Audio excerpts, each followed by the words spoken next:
My name is Dr. P. J. Raju, lecturer in history, Government Degree College for Women, Gajwel, BA final year world history, 5th semester. ఈరోజు నేను చెప్పే topic ఫ్రెంచి విప్లవం అంటే ఫ్రెంచి revolution. క్రీస్తు శకము 1789 సంవత్సరంలో ఫ్రెంచి విప్లవం మొదలై క్రీస్తు 1792 సంవత్సరంలో ఫ్రెంచి విప్లవం ముగిసింది. క్రీస్తు 18వ శతాబ్దంలో ఒక 3 విషయాల్లో మార్పు సంభవించింది. అంటే 3 రంగాల్లో మార్పు అనేది సంభవించింది. ఒకటి ఆర్థిక మార్పు, ఇది ఇంగ్లాండ్లో వచ్చింది. దీనివల్ల పారిశ్రామిక విప్లవం ఏర్పడింది. రెండవది అమెరికా స్వాతంత్ర యుద్ధం. అమెరికా స్వాతంత్ర యుద్ధం వలన రాజకీయ రంగంలో మార్పు సంభవించింది. ఇక మనం నేర్చుకునేది ఇప్పుడు ఫ్రెంచ్ విప్లవం. ఇది ఫ్రాన్స్లో వచ్చింది. ఈ ఫ్రెంచ్ విప్లవం వలన సామాజిక మార్పు అనేది సంభవించిందని చెప్పవచ్చు. అమెరికా స్వాతంత్ర యుద్ధం తర్వాత రాజకీయ రంగంలో మార్పు వచ్చింది. పారిశ్రామిక విప్లవం తర్వాత ఇంగ్లాండ్లో ఆర్థిక రంగంలో మార్పు వచ్చింది. ఫ్రెంచ్ విప్లవం తర్వాత ఫ్రాన్స్లో సామాజిక మార్పు వచ్చింది. కాబట్టి ఈ 3 ఏవైతే ఉన్నాయో ప్రపంచంలో రాజరిక వ్యవస్థకు స్వస్తి చెప్పి సంపూర్ణ ప్రజాస్వామ్య వ్యవస్థకు నాందివాచకం పలికాయి. వీటిలో ఫ్రెంచ్ విప్లవం అతి ముఖ్యమైనది. 19వ శతాబ్దం నాటికి ఐరోపా అంతా ఫ్రెంచ్ విప్లవమే వినిపించింది. అనేక శతాబ్దాలుగా ఐరోపాలో ప్రాబల్యాన్ని చూపే సనాతన రోమన్ క్యాథలిక్ మత వ్యవస్థ, సర్వాధికార దైవదత్త రాజరికం, రాజకీయంగా ఆర్థికంగా ప్రత్యేక అధికారాలు గల భూస్వామ్య వ్యవస్థలను ఫ్రెంచ్ విప్లవం తీవ్రంగా ఎదుర్కొంది. అంతేకాదు ఫ్రెంచ్ విప్లవం యొక్క ఆశయాలు ఒక 3. ఒకటి స్వేచ్ఛ, ఈక్వాలిటీ, లిబర్టీ. 2 సమానత్వం, ఈక్వాలిటీ. 3 సౌభ్రతత్వం, ప్యాటర్నిటీ. ఈ 3 ఆశయాలు ఏవైతున్నాయో ఈ ఆశయాల సాధన కోసం శతాబ్దాల తరబడి సామాన్య ప్రజారికం భూస్వామ్య రాజరిక వ్యవస్థలకు వ్యతిరేకంగా నడిపిన తిరుగుబాటుకు ఐరోపాలో రాజులు, భూస్వాములు, మతాధికారులు హడలెత్తిపోయారు. అంతేకాక ఈ ఫ్రెంచ్ విప్లవం యొక్క ప్రభావం అనేది 19వ శతాబ్దంలో ఐరోపా అంతటా కూడా వ్యాపించింది. ఫర్ ఎగ్జాంపుల్ 1870 సంవత్సరంలో ఇటలీ ఏకీకరణకు దోహదపడింది. 1871 సంవత్సరంలో జర్మనీ ఏకీకరణకు దోహదపడిందని చెప్పాలి. అంతేకాకుండా ఈ ఫ్రెంచ్ విప్లవాన్ని 2వ సంస్కృతి పునరుజ్జీవనం కూడా అంటారు. సెకండ్ రినైజాన్స్ అని చెప్పి అంటారు. ఫ్రెంచ్ విప్లవాన్ని 2వ సంస్కృతి పునరుజ్జీవనం అంటారు. ఈ ఫ్రెంచ్ విప్లవం గురించి లార్డ్ అక్టన్ మహాశయుడు ఏమని వ్యాఖ్యానించాడంటే, ఫ్రెంచ్ విప్లవం అనేది ఉల్కవలే హఠాత్తుగా సంభవించిన విప్లవం కాదని. అంటే దాదాపుగా చాలా సంవత్సరాల నుంచి ఈ ఫ్రెంచ్ విప్లవం అనేది ఫ్రెంచ్ విప్లవం కోసం చాలామంది ప్రయత్నం చేస్తున్నారని చెప్పి అర్థం. అంతేకాకుండా బలహీనమైన నిరంకుశ రాజరికం అవినీతికి ప్రపంచ సుఖాలకు అలవాటైన చర్చి, భూస్వామ్య వ్యవస్థ దావాళంగా తీసిన ప్రభుత్వ ఖజానా బాధలో కోపాదిక్తులైన మధ్యతరగతి వర్గం అనేక పీడనకు గురై సామాన్య రైతాంగం ఈ విప్లవానికి పూర్వం కొనసాగుతున్న పరిస్థితిగా ఉంది. అంతేకాకుండా దీంట్లో ఫ్రెంచ్ విప్లవానికి కారణాల్లో మొత్తం 4 ఉన్నాయి. 1 రాజకీయ కారణాలు, పొలిటికల్ కాజెస్. 2 సాంఘిక కారణాలు, సోషల్ కాజెస్. 3 ఆర్థిక కారణాలు, ఎకనామికల్ కాజెస్. 4 వైజ్ఞానిక కారణాలు, ఇంటలెక్చువల్ కాజెస్. ఈ 4 ఫ్రెంచ్ విప్లవానికి కారణాలని చెప్పవచ్చు. దీంట్లో మనం మొట్టమొదటిది రాజకీయ కారణాల గురించి చెప్పుకోవాలి. రాజకీయ కారణాలు కనుక చెప్పుకున్నట్లయితే 1610వ సంవత్సరంలో 4వ హెన్రీ కాలం నుండి అధికారంలోకి వచ్చిన విప్లవం వరకు దాంట్లో కొనసాగిన బోర్బన్ వంశ రాజుల నిరంకుశులు 14వ లూయి నాటికి అట్టి నిరంకుశ పాలన పరాకాష్ఠకు చేరింది. అంటే దీంట్లో 4వ హెన్రీ నుంచి 14వ లూయి వరకు నిరంకుశంగానే కొనసాగుతూనే ఉంది. కానీ 14వ లూయి కాలం వచ్చేసరికి నిరంకుశ పాలన చాలా పరాకాష్ఠకు చేరిందని చెప్పాలి. అంతేకాక నిరంకుశత్వం, అరాచకత్వం, అసమర్థత, అవినీతి, లంచగొండితనం కింది స్థాయి ప్రభుత్వ ఉద్యోగం నుంచి చక్రవర్తి వరకు కూడా కొనసాగాయని చెప్పాలి. అంతేకాకుండా రాజ్యాధికారాన్ని అదుపులో ఉంచే న్యాయవాదుల సభ అంటే ప్యారిస్ పార్లిమా నామమాత్రమైంది. అంటే ఇది ఫ్రాన్స్ యొక్క సుప్రీంకోర్టుతో సమానం. కాబట్టి ఇది రాజ్యాధికారాన్ని అదుపులో ఉంచాలా. అలాంటిది దాదాపుగా ఇది న్యాయవాదులు కానీ అది నామమాత్రమైందని చెప్పాలి. ఇంకోటి ఏంటంటే ఇక్కడ రాజ్యాధికారానికి అండగా నిలిచే ప్రభువర్గం, మతాధికార వర్గాలు బలహీనములైనాయి. సైన్యంలో విప్లవ భావాలు కూడా ప్రవేశించాయి. ప్రజాభిప్రాయానికి ప్రతిబింబంగా పిలువబడే ఎస్టేట్ జనరల్ అంటే ఫ్రెంచి పార్లమెంటుని ఎస్టేట్ జనరల్ అంటారు. కాబట్టి ప్రజాభిప్రాయానికి ప్రతిబింబించే పిలువబడే ఎస్టేట్ జనరల్ 1614 నుండి సమావేశపరచలేదు. అంటే దాదాపుగా సుమారు 1614 నుంచి 1789 అంటే 175 సంవత్సరాలు ఈ ఫ్రెంచి పార్లమెంట్ అనేది ఇంతవరకు సమావేశం కాలేదు. ఎందుకు కాలేదు అనంటే మొత్తం మతాధిపతులు, భూస్వాముల యొక్క అండదండలతోని చక్రవర్తులు ఈ పార్లమెంటు ఎస్టేట్ జనరల్ సమావేశపరచలేదు. ఎందుకంటే దీంట్లో ఆ విధంగా ఒకవేళ సమావేశపరిస్తే సామాన్య ప్రజలు వాళ్ళ హక్కుల కోసం, వాళ్ళ బాధ్యతల కోసం ఎక్కడ అడుగుతారు అని చెప్పి అందుకోసం సమావేశపరచనివ్వలేదు. అంతేకాకుండా వర్సే రాజప్రసాదమే సమస్త ప్రపంచంలో భావించి అక్కడే గడిపేవారు. అంటే ఫ్రాన్స్ యొక్క మొట్టమొదటి రాజధాని వర్సే.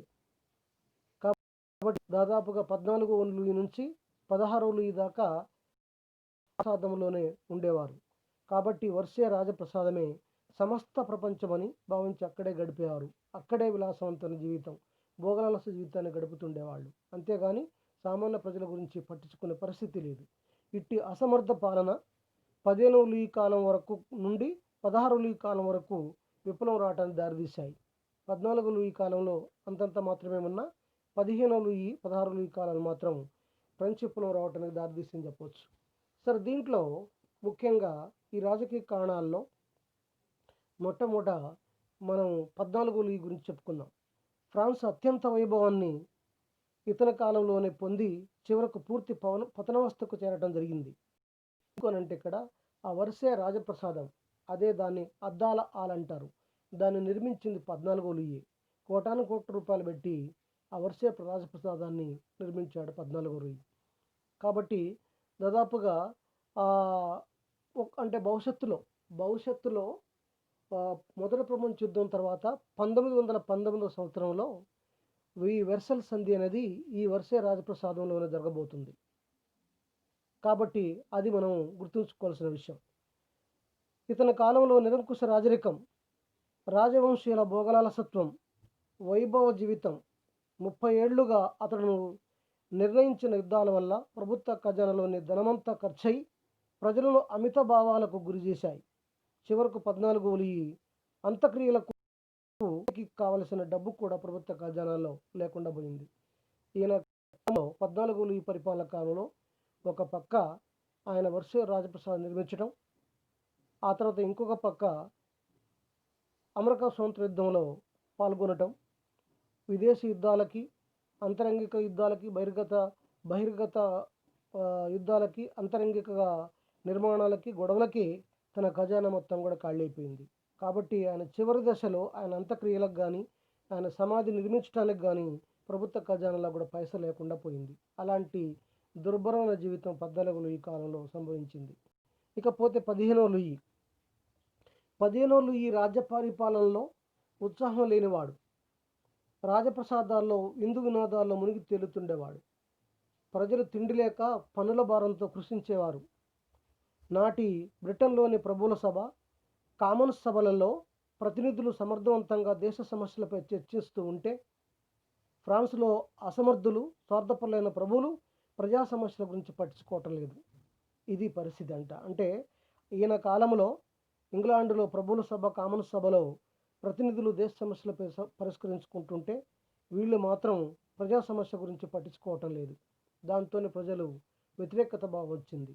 అందువల్ల ప్రజలకు అతని పట్ల ద్వేషం కూడా పెరిగింది. ఇది గమనించిన 15వ లూయి ఒక మాట అంటాడు, నా తర్వాత ప్రళయం వస్తుందని చెప్పి అంటుండేవాడు, తరచుగా అంటుండేవాడు. నిజంగానే ఈయన చనిపోయిన తర్వాత 16వ లూయి పరిపాలన కాలంలో విప్లవం సంభవించింది. ఆ ఫ్రెంచ్ విప్లవంలో 16వ లూయి బలైనాడు. అంటే 15వ లూయి యొక్క జోస్యము 16వ లూయి కాలంలో నెరవేరిందని చెప్పాలి. ఇకపోతే లాస్ట్ పర్సన్ ఇక్కడ 16వ లూయి, ఈయన పరిపాలన కాలంలోనే ఫ్రెంచ్ విప్లవం జరిగింది. చాలా తీవ్రతరం జరగటం జరిగింది. ఈ 16వ లూయి ఒక యువకుడు, స్నేహపాత్రుడు, ఉత్తముడు, కానీ మందబుద్ధి గలవాడు. రాజకీయ అనుభవం లేదు. అంతేకాకుండా పవిత్ర రోమన్ సామ్రాజ్య పీఠాధిపతి యొక్క కూతురు అయిన ఈయన భార్య అయిన మేరీ అంతువానెత్తుకు ఈయన విధేయుడు. మేరీ అంతువానెత్తుకు ఇతను విధేయుడు. ఈమెకు రాజకీయ అనుభవం బొత్తిగా లేకపోయినా రాజ్య కార్యకలాపాల్లో తలదూర్చేది. ఈమెకు పొగడతలంటే చాలా ఇష్టం. ఎవరన్నా పొగిడితే దాదాపుగా ఖజానాలో డబ్బును మొత్తం కూడా అపాత్రదానం చేస్తుండేది. దీనివల్ల ఖజానా కూడా ఖాళీ అయిపోయింది. స్వార్థపరులైన భూస్వాములు ఆమెను పొగుడుతూ ఆమె చుట్టూ ముగేవారు. వాళ్ళకి ఎంత పడితే అంత డబ్బు ఇచ్చేది. ఈ విధంగా దిగజారిన దేశ ఆర్థిక వ్యవస్థను చక్కబెట్టడానికి ఆర్థిక మంత్రి నెక్కర్ను ఈమె కోరిక మేరకే తొలగించడం జరిగింది. అంటే దేశ ఆర్థిక వ్యవస్థను చక్కబెట్టాలని కృషి చేస్తున్న జాక్విస్ నెక్కరు ఆయన ఈమె ఖజానాలో డబ్బు అడిగినందుకు ఎందుకు డబ్బు కావాలి అని అన్ని ప్రశ్నించినందుకే నెక్కర్ని ఆమె లూయితో చెప్పించి తొలగించింది. దీనితోని దాదాపుగా చాలా వ్యతిరేకత అయింది సామ్రాజ్యంలో. మధ్యతరగతి వర్గము నెక్కర్ను తొలగించడం అనేది ఇష్టం లేదు వారికి. వరుస రాజప్రసాదాల్లో సుఖభోగాలతో తేలియాడుతూ ప్రజల కోపాగ్నికి గురైంది ఈమె. తద్వారా రాజరికంపై గౌరవం తగ్గింది. దేశం నానాటికి పెరిగి విప్లవానికి దారితీసింది. బ్రిటన్పై పగ తీర్చుకునే ఉద్దేశంతో ఆమె అమెరికా స్వతంత్ర యుద్ధంలో పాల్గొనడంతో ఫ్రాన్స్ ఆర్థిక వ్యవస్థ మరింత దిగజారిపోయింది. ఇది 16వ లూయి యొక్క పరిపాలనా కాలంలో ఉన్న పరిస్థితి. దీని తర్వాత నెక్స్ట్ ఫ్రెంచ్ విప్లవ కారణాల్లో సాంఘిక కారణాలు రెండవది. దీంట్లో ఈ 18వ శతాబ్ది ప్రజల్లో చాలా వ్యత్యాసం ఉండేది. విశిష్ట అధికారాలను వర్గమని, విశిష్ట అధికారులైన వర్గాలను రెండు చెప్పు ఉండేవి. దాంట్లో మతాచారులు, భూస్వాములు విశిష్ట అధికారులున్న వర్గమని, మధ్యతరగతి వర్గం విశిష్ట అధికారులైన వర్గం అని చెప్పి విభజించారు. ఆనాటి కాలంలో ఫ్రాన్స్ యొక్క జనాభా 2,40,00,000 ఉంది. అయితే వీరిలో మతాచారులు 1,30,000 మంది, భూస్వాములు 1,50,000 మంది, మధ్యతరగతి వర్గం మాత్రం 90% ఉంది. అంటే మూడో వర్గంగా వీళ్ళు ఉన్నారు కాబట్టి 90% మంది ఉన్నారు. అంటే మతాచారుల భూస్వాముల కంటే మధ్యతరగతి వర్గం ఎక్కువ ఉండేది. కానీ ఇక్కడ మతాచారుల భూస్వాముల యొక్క హక్కులు బాధ్యతలు నెరవేరాయి. మధ్యతరగతి వర్గం ఏ విధంగా ప్రశ్నించడానికి కానీ, వాళ్ళ హక్కులు వాళ్ళు రాబట్టుకోవటానికి కానీ, వాళ్ళ బాధ్యతలు నెరవేర్చుకోవటానికి కానీ ఇక్కడ వాళ్ళ పప్పులు ఉడికేగావు. కాబట్టి దీంట్లో ఎస్టేట్ జనరల్ అన్న ఫ్రెంచ్ పార్లమెంట్లో ఈ 3 వర్గాలకి 3 సభలు ప్రాతినిధ్యం వహించేది. కానీ దాంట్లో మతాచారుల భూస్వాముల యొక్క వర్గం మాత్రమే సక్సెస్ అయ్యేది, మధ్యతరగతి వర్గం మాత్రం సక్సెస్ అయ్యేది కాదు. సార్ దీంట్లో మొట్టమొదటి ఫ్రెంచ్ సమాజంలోని 3 వర్గాల్లో మొట్టమొదటి మనం మతాచారుల గురించి చెప్పుకున్నాం. ఫ్రాన్స్లో ఆనాడు మతాచారుల్లో క్రమంగా ఉన్నత సామాన్య వర్గాలని చెప్పి 2 వర్గాలు ఏర్పడ్డాయి. చర్చిల్లో ఉన్నత పదవులన్నీ ఉన్నత మతాచారుల సొత్తు. కానీ వీరు ప్రాపంచిక సుఖాలకు అలవాటు పడి కోటలు, ప్రసాదాలు, తర్వాత మొదలగున్న భోగభాగ్యాలు సమకూర్చుకుంటూ ఆధ్యాత్మిక విషయాలను నిర్లక్ష్యం చేసేవారు.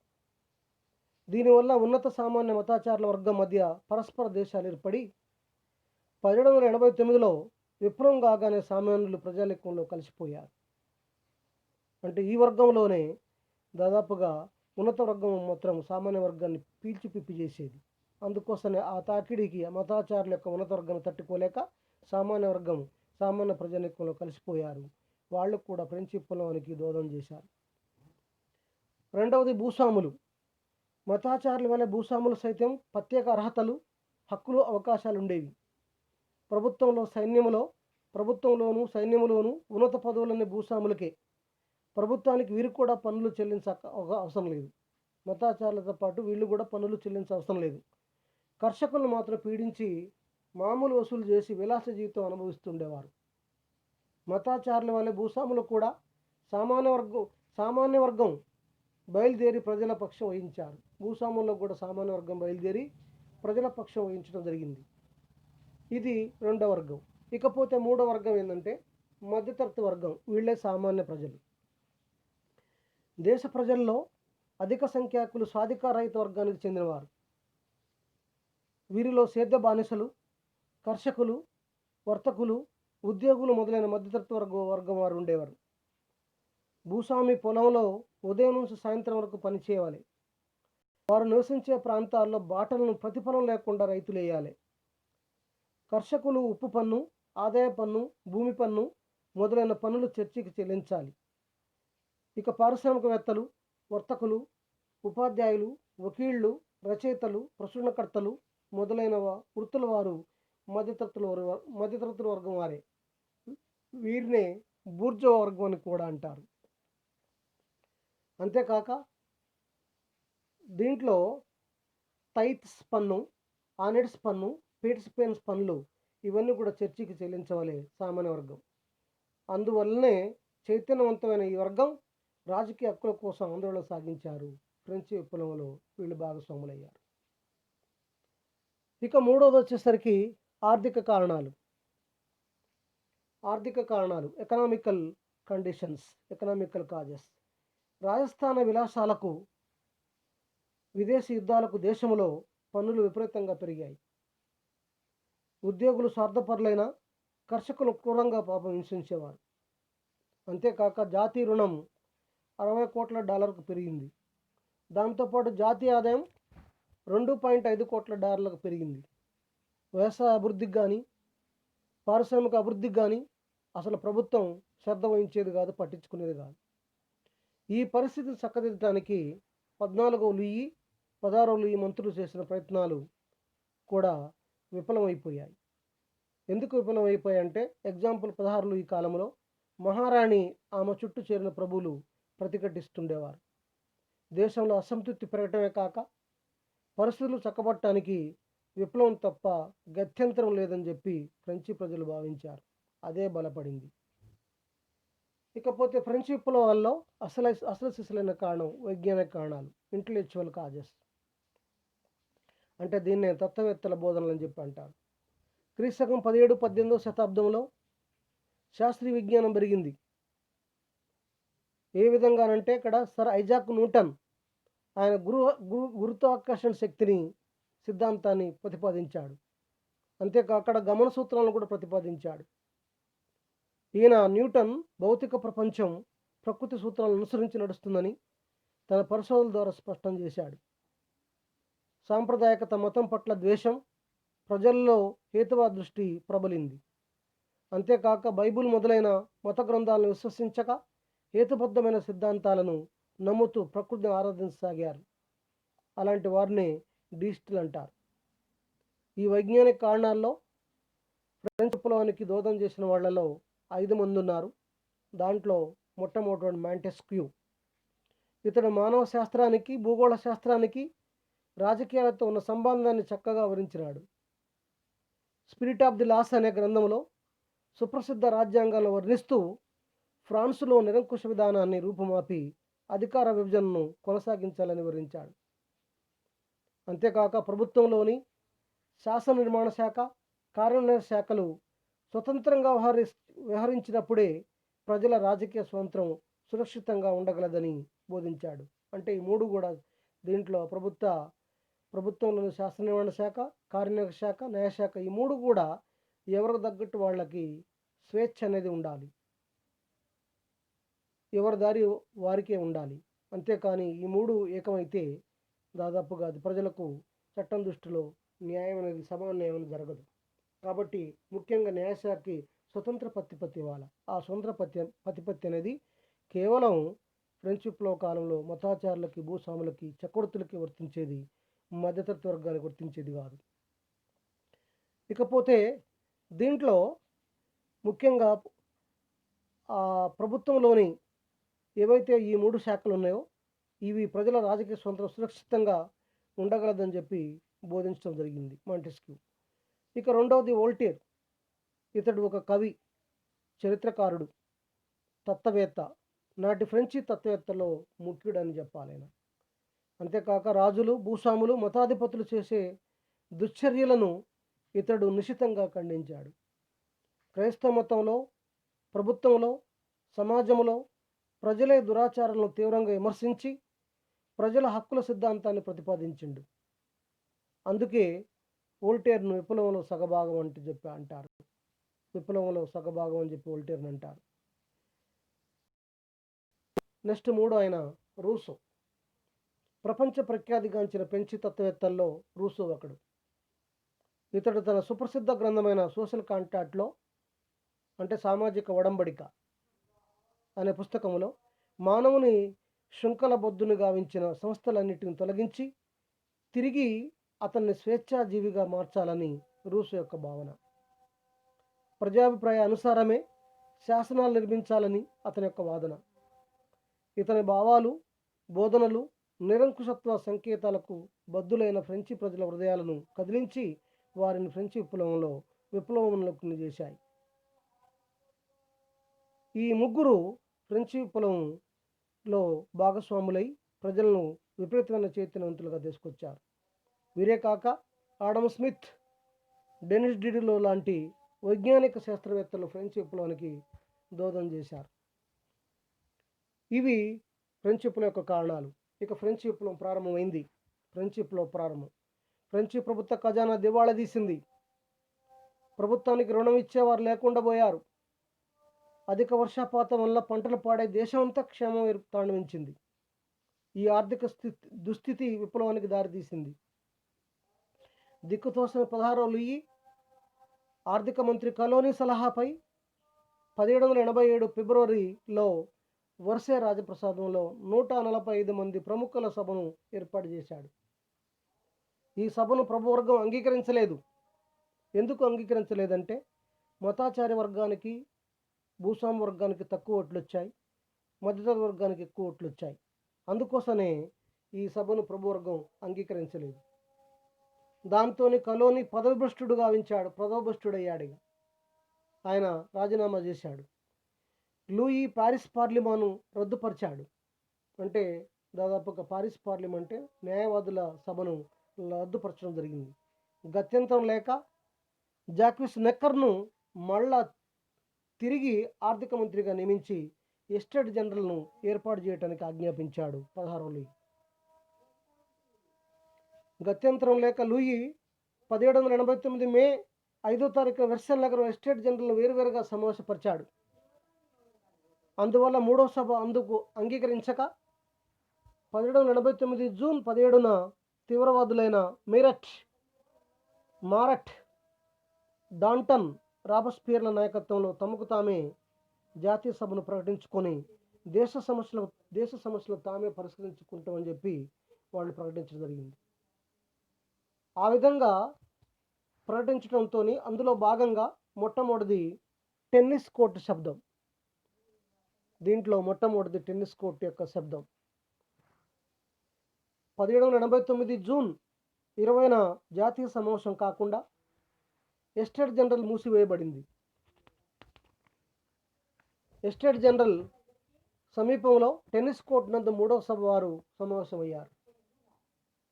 ఈ సభకు బయలు అధ్యక్ష వహించగా సభ్యులందరూ తమ కుడి చేతిని పైకెత్తి దేశానికి రాజ్యాంగ చట్టం వచ్చేంత వరకు విడిపోము, అందుకు ఎప్పుడు అవసరమైతే అప్పుడు సమావేశం కాగలమని శబ్దం చేశారు. దీన్నే చరిత్రలో టెన్నిస్ కోర్టు శబ్దం అని చెప్పి అంటారు. ఈ విషయాన్ని గ్రహించిన రాజు మూడో ఎస్టేట్ జనరల్ సంయుక్త సమావేశం ఏర్పాటు చేయాలని చెప్పి తలంచాడు. కానీ అప్పటికే పరిస్థితి విషమించింది. 1789 జూలై 8న నూతన రాజ్యాంగ పరిషత్ కార్యక్రమాలని బలప్రయోగంతో నిలుపుదల చేయుటకు లూయి 20,000 సైన్యాలను సరిహద్దు నుంచి పారిస్ నగరానికి రప్పించాడు. మధ్యతరగతి వర్గం యొక్క విప్లవ కేంద్రం పారిస్ నగరమే కాబట్టి ఆయన 20,000 సైన్యంతో 16వ లూయి పారిస్ నగరానికి రప్పించడం జరిగింది.